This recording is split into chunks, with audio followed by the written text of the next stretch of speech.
बहुत समय पहले की बात है। हिमालय की गोद में बसा एक समृद्ध राज्य था जिसका नाम शांतिपुर था।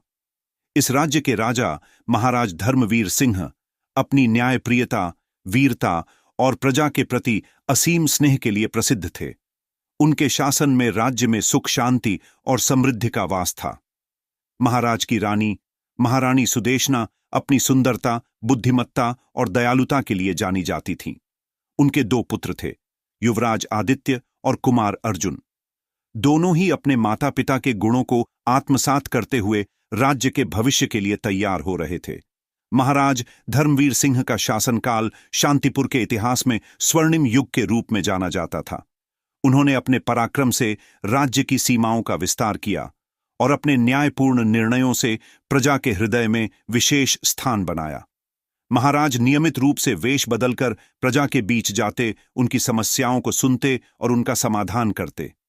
इस प्रकार वे अपने राज्य की वास्तविक स्थिति से सदैव अवगत रहते थे।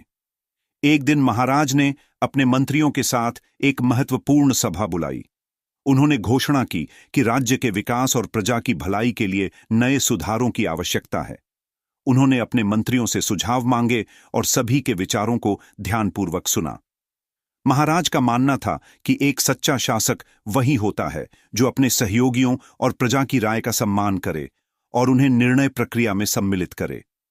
महाराज धर्मवीर सिंह की न्यायप्रियता के अनेक किस्से प्रचलित थे। एक बार राज्य में दो किसानों के बीच भूमि विवाद उत्पन्न हुआ।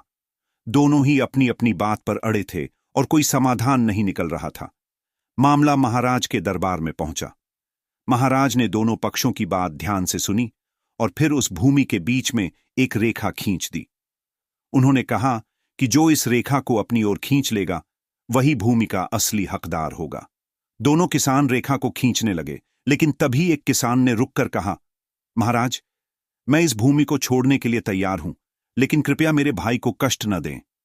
महाराज मुस्कुराए और कहा, सच्चा हकदार वही है जो अपने भाई की भलाई के लिए त्याग कर सके। उन्होंने भूमि उसी किसान को दे दी जिसने अपने भाई के लिए त्याग किया था।